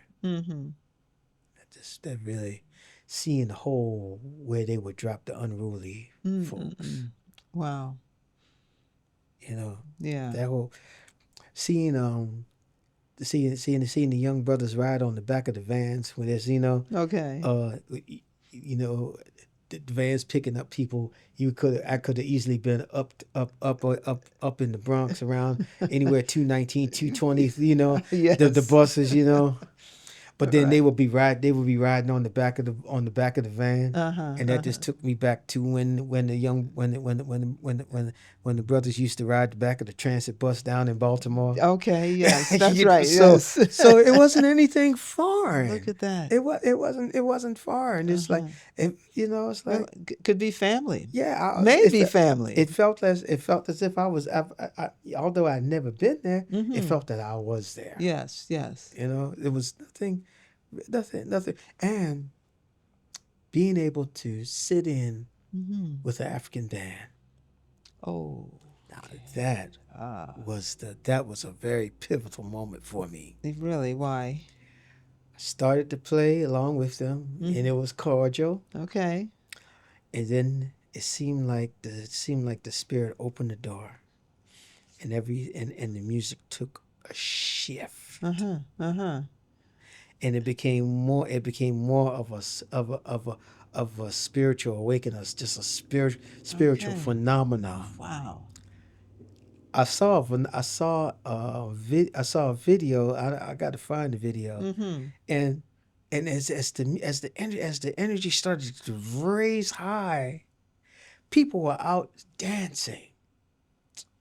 Okay. And it was just all I knew is it just went there, and just like they opened the door and let me in. Okay. Wow. Look at that. I was like, They let you in. they let me in. Nice. It's like the spirit. It's almost spirit says, okay, let him in. Right. Right. Wow. You got a lot of experiences. You know. So is there a new CD album on the horizon? Something you're working on? You told us about Bach. Well, right now there's a few projects. I have to do a lot of arrangements right now. Okay. I had been writing things for choir. On a GIA, I actually, thanks to the great Dr. Roger Holland, Mm-hmm. I did an arrangement of Sometimes I Feel Like a Motherless Child Oh. that is actually published. Oh, really? And so Ah. what I have to do is I'm going to take a picture of it, and I'm going to post it online so everybody Definitely. can Definitely. see, And so Wow. I've been doing a lot of things writing things for choir, Okay. SATB things. Mm-hmm. Earlier, back in 2019, I did this. I guess you could call it. I won't say it's a requiem or this movement of which I call the Saga of the Cross. Mm. And the Saga of the Cross is the Easter story. It's told from the African American perspective. Oh, that's interesting. So that means, the way how we sing hymns, Mm-hmm. we Mm-hmm. don't sing them like the Europeans. Okay. Okay. You know, What's the difference? well, our meter. It's a lot of things we sing things with a certain swing Okay. to it, Attitude, certain perhaps. attitude. Mm-hmm. Call and response, and Yes. this work was more or less trying to pull in, once again, as I said before, Right. all of these various different influences. Mm-hmm. Mm-hmm. Right. Right. That's basically, and once again, you can always do the Easter story telling it from one perspective, but I wanted to do it from the diaspora. Mm-hmm. Mm-hmm. And that's something that would like to continue growing, and hopefully at a point to be able to like really do it in a major hall and really bring all of the elements, bring dance into it, Okay. Okay. everything that who we are about. Mm-hmm. And Mm-hmm. again, it's about presenting who I am and where I come from, Right. and the heritage and the culture, setting it out there and hoping that it can be respected. Mm. Whether you like it or not, it can be respected, Okay. Yes. just as if you were doing an Italian opera or Mm. whatever. Got it. Place it on the table. The same way with jazz. You Mm. don't have jazz is not. I don't feel jazz is a subculture. Okay. Place it right up there with R&B and classical music. Mm. Those who gravitate to it, okay. Those who don't, Okay. but not just say, "Oh, that's jazz," and I say follow it you. Right. Right. condescending. No. Yes. Yes. Put it right there. Right. Right. Place it right. Place it right there, and let the human being Mm-hmm. decide. Let the human Yes. being decide Yeah. whether it's for them or not. Not just, Right. Right. You give them a choice rather yes. than Then have choosing something, for them. just Essentially. having something just pushed down their That's throat. right. This is what you like. That's right. This is what you like. Mm-hmm. Right. Right. Right. Wow. Yeah. Well, listen, this has been just a wonderful conversation today. I want to ask you, however, one last question. Okay. So it's what, 63 years you are now? 63 years 63 old, yes. years old. 63 and 63. Yes. Maybe if I was a lottery playing person, I should have played that One would number. think. The year's still not over. Yeah. But my final question is, how would you like to be remembered? As a person who was able to change the world, one rhythm, one melody, one harmony at a time. Wow. Someone who was just able to leave encourage and leave humanity a little bit better than just a little bit better with what I had been given, with the tools I've been given. Wow, that's beautiful. Well, Cyrus, listen, I really want to thank you for taking the time to come all this way to sit and talk with me for these hours about your life and your music. I think it's important for the audience to hear you. And I know what you're saying. You're being gracious and humble when you say, well, if Ron Carter's going to be my guest at some point, why are you sitting here? Yeah, I don't need But really, no, you have to be here. You're part of it. You're part of that. You're part of that history, that legacy, and your perspective is important and welcome. I'm grateful. I'm very grateful. My gosh, we talk about Ron Carter. Oh Lord, there was a record that he did. It was he Billy Higgins. Mm-hmm. It's a self-titled record. Okay. And once again, Ahmet Ertegun was a part of it. And I never forget. He says, "Oh, man, I got this singer called her name is Anita Baker. Would you mind if she came and sang a tune on your record?" I'm looking at her and say, "Anita Baker gonna sing on my record?" I said, "Really?" I said, "Yeah, sure, go ahead." He asked me if I would. Who would you like? I said, "Ron Carter, Billy. Yeah, go ahead." I like they're gonna really want to come play. Right. And lo and behold, it happened. Yes, it happened. It happened. Yes, it happened. It's a magical moment. Yes, it's a magical absolutely. moments that happened with Ron. Oh, wow. Wow. Yeah, see, I could keep going on about that, or better not go on, but yeah, I have the deepest respect for Mr. Carter, Mm-hmm. And those who came, Kenny Barron, all these folks, because they are where I hope to get to. They have come, and where I still have yet to go. Yes, I follow. Right. And so I'm not going to go up to him and say, "Hey man, how you doing?" It's like, I say, "How are you, sir?" Because I give due respect. Of course. Due respect. And so, you see, Sir Ron, in fact, I have to reach out to him. I still feel like the little kid and say, "Hi, how are you?" Right. Yes. Why? Because I really respect him. Mm-hmm. He's there. He's there. It's like royalty. Yes, absolutely. And you give due respect. Yes. Well, listen. Thank you again. I also want to thank the audience for joining us this afternoon and spending some time with Cyrus Chestnut. I hope you check out his website. It's www.cyruschestnut.net. Follow him on Instagram, Facebook, and all of that. Social media intact. Yes. So thanks again for joining us. And remember, before you click off, remember to like and subscribe. Thanks, everybody.